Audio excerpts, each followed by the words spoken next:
system is not driven and does not allow for free enterprise to flourish and for the entrepreneurial spirit of the Brazilian people to actually prevail over state direction and big company intervention. So we're still a state-led economy, a big company-led economy, and we need to transfer into a small business, entrepreneurial spirit, basically entrepreneurs worldwide coming into Brazil and fomenting a lot of opportunities and job creation. So this is what the new economic mode will be for the next government. That's the challenge of the new economic team. So as far as what is the social impact of creating more jobs and opportunities, it's tremendous. We have a very high unemployment level.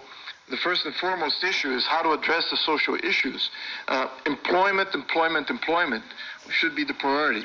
And I think in order addressing the economic issues first, that's how we're going to advance into the 21st century. We've seen this week the announcement from the President-elect that the Ministry of Labour is to be abolished, right, and its tasks to be distributed amongst different ministries. Right. Do you think this is the path that the government is going to go down in trying to deregulate and do that through pulling government back, even abolishing ministries? Yes.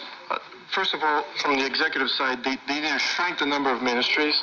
The Ministry of Labor does not mean that you're going to get rid of the legislation, and does not mean that you're going to get rid of the judicial side that oversees this the labor legislation.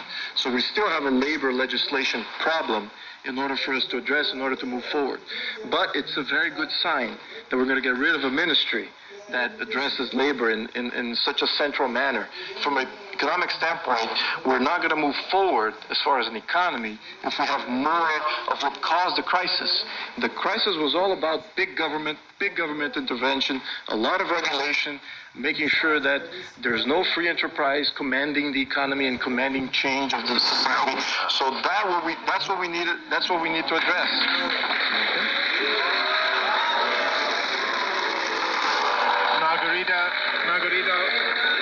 Margarida Salamão, from the Workers' Party, the PT. Your party has been in power, has held the presidency for more than a decade. A direct challenge to you. What do you see as the future social and economic development of the country under the new president? As you may imagine, my point of view is quite different from the one that was exposed by Luis Felipe. I understand that the greatest problem in Brazil is social inequality. And the main task of the Brazilian state is to diminish the social inequality. I don't see how this is possible with an ultra-liberal agenda. The Brazilian Constitution, 1988, is a brilliant construction, a brilliant social construction, a brilliant historical construction of a late welfare state in Brazil. And it has responded very well to our needs in the beginning of this century.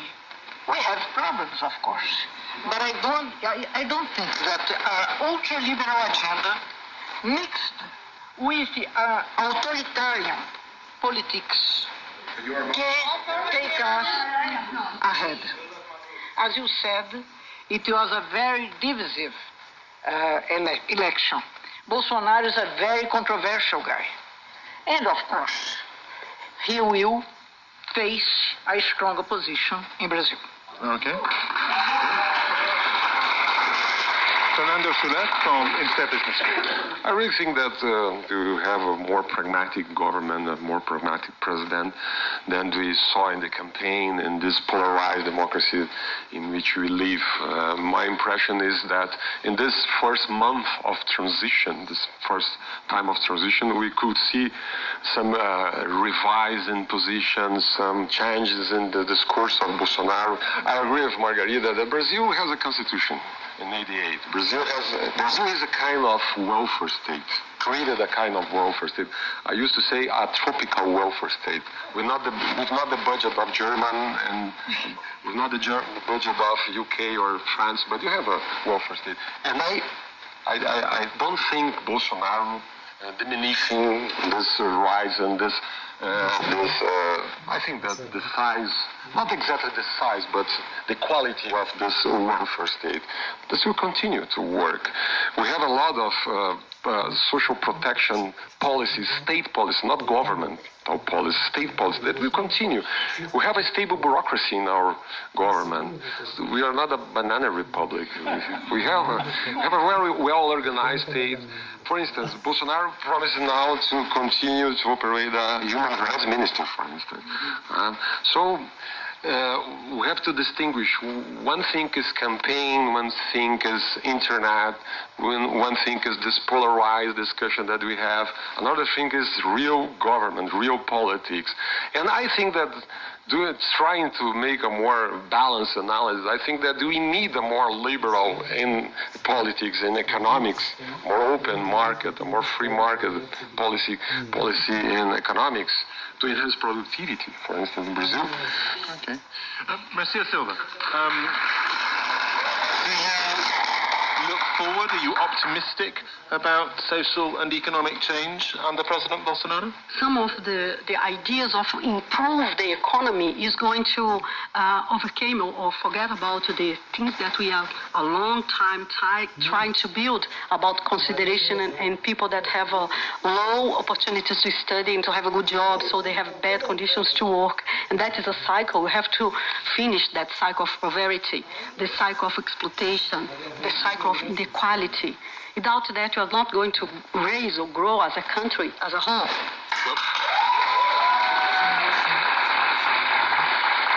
Well, as you can probably hear, we have a very vociferous and enthusiastic audience, quite a divided audience as well. I would like to hear from you, if I can.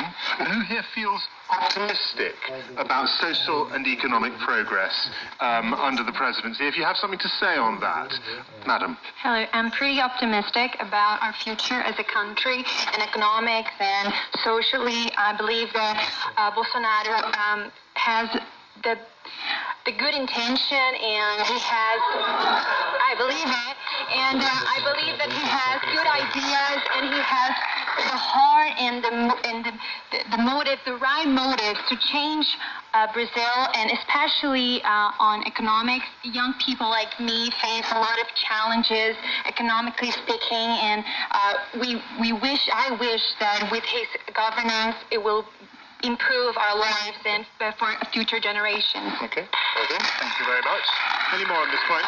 Lady over there. Thank you very much. In my opinion, I think there is not economic progress if without social transformation. The progress starts with social transformation.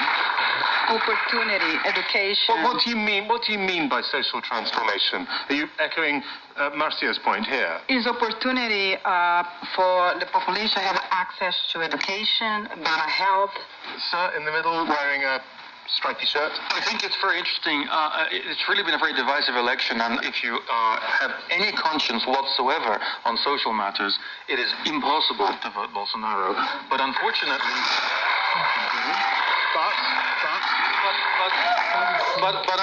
but unfortunately, if you want to see the economy functioning, it's been impossible to vote for the PT. So for the Workers' Party, right? Yeah. I would like to make one very basic point. Here we have a president who has been, or a president-elect, who has been recorded and documented as saying extremely violent, making extremely violent declarations against minorities, against women, against black people, saying that he would prefer to have a dead son than a gay son, and that as a red-blooded man, he regularly feels the impulse to beat up gay people. Now, he's been documented as saying that. Some of these things he said in the spur of the moment under provocation. Many of them he did not. I am concerned that these words incentivize violence and that people will die. Felipe. These quotes are documented. We have, "I'd rather have my son die in a car accident than have him showing up dating some guy. I'm pro-torture, and the people are too. You won't change anything in this country through voting. You can only change things by having a civil war.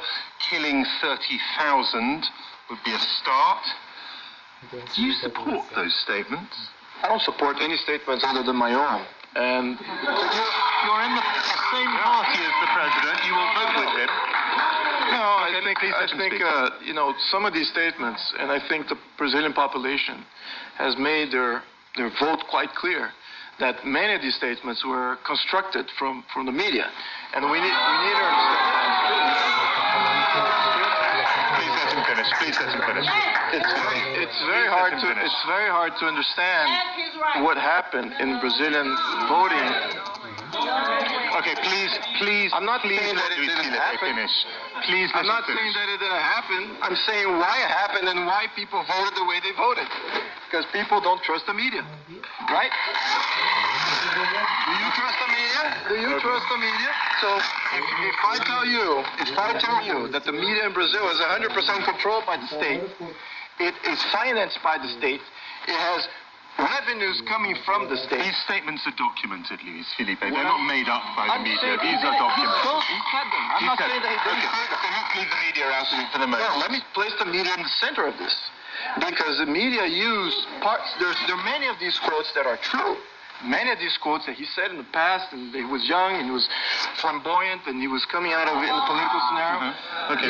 He said those statements. He needs to own up to these statements. But the Brazilian population has already discounted these statements as being irrelevant because the bigger problem is that we have a state-controlled media. And the ones that control the state, it's true. Yes, we do. Yes, we do. We have big state, big bureaucracy, big interest groups controlling Brazilian media. That is true. Okay. We will. Thank you very much for your time. Thank you to our audience for their contributions as well. Very vocal. Let's move on to our second question. Thank you very much indeed. Rod Eskin, does the panel believe that Brazil should become the world leader in combating climate change and build a wall around the Amazon rainforest to protect it, rather than opening it up to further exploitation? A word of context here about the incoming president, who has spoken of opening up protected land, much of which is rainforest, to exploitation and development. Fernando Schiller, can I start with you? Well, to discuss objectively the new government, the future government, I think that, first of all, this will be the first government since the democratization process with a real influence of the army inside the government, the high bureaucracy of military professionals in the government. Nobody knows better the forest, the frontiers of the north of Brazil than the military. So I believe that it's a little fantasy to imagine that a new government in Brazil will change a lot our policy toward the forest. I think that Bolsonaro revised his position to merge the environmental minister with agricultural minister, will nominate an expert to this minister. I think that we have, again, a state bureaucracy taking care of this. We have the INCRA, we have FUNAI. FUNAI is a kind of state institution, very stable in Brazil, taking care of indigenous people. We have 93 isolated tribes in the forest. I don't think that that FUNAI will be extinguished, will change its politics toward indigenous people. So I think that we discuss a lot. We are in a very passionate democracy, but at the end of the day, the forest is our more important treasure, natural treasure. I think that the government, the new government, will take care of it. Margarita, the president in the campaign spoke about withdrawing from the Paris Climate Accord. He's now said he will not do that. As Fernando said, he talked about merging the Agriculture Ministry and the Environment Ministry. He's now said he will not do that. Do you feel a bit more confident now about environmental protection than you might have done during the campaign? One of the most alarming things these last days is that FUNAI, there's the agency that takes care of the indigenous people, is going to be leaving the Minister of Agriculture. My question, are the indigenous people to be treated as vegetable or animals? Because of course, this is a big disrespect. If you don't take seriously the rights of the indigenous population, we are being criminal. They are Brazilian citizens, and they have the same rights that we all have. But they are different culturally, and their culture should be respected. And the same thing with respect to the rainforest. The rainforest is a treasure, as Fernando said.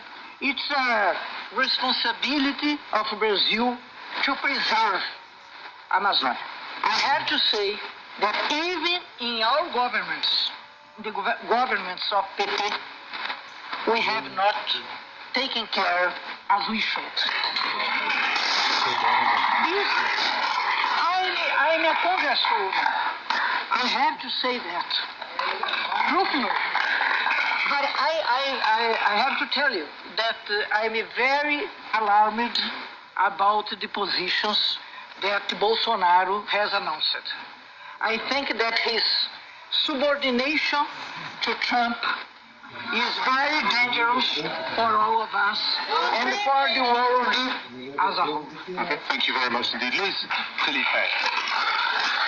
We heard much during the campaign. It seems to be a different tone in the transition. Is the Amazon rainforest secure? Does President Bolsonaro value the Amazon? Oh, absolutely. I think he values the Brazilian territory, and what's exactly happening is a reverse narrative. We believe that protecting the environment is actually beneficial for the environment. We need to foment our local government empowered with capabilities to defend their own ecosystem. And that's not what's happening. What's happening is these large interest groups through the central government that are controlling the Amazon through worldwide intervention. And she mentioned that it is a world responsibility to take care of Amazon. No. It is our responsibility for Brazilian citizens, our laws, our institutions are the ones that need to govern and need to control our Brazilian territory. We should not allow for intervention, be it via legislation, via economic intervention, via legislative intervention, via UN, via UNASUR. All these supranational agreements are detrimental to our society. We lose every time UN wins. We lose every time UNASUR wins.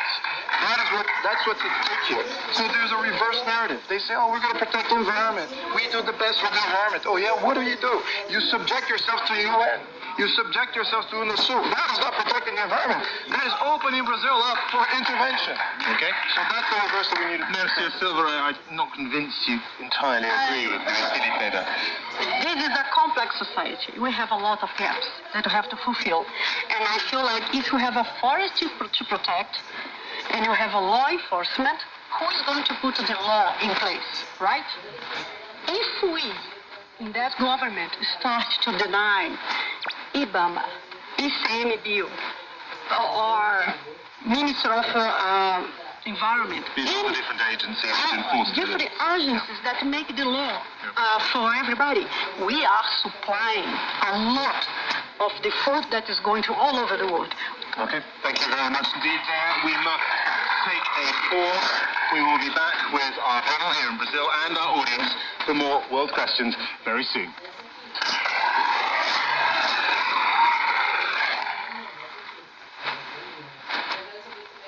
This is the BBC World Service with stories affecting women's lives. 100 women. I was 11. It was the first time I had seen anything connected to sex, and it was straight away hardcore porn. I'm Divya Arya, the BBC's Indo Women Affairs correspondent, and I've discovered a disturbing trend. The consumption of porn in India has just exploded over the last 6 years. Within a few clicks, you would be coming across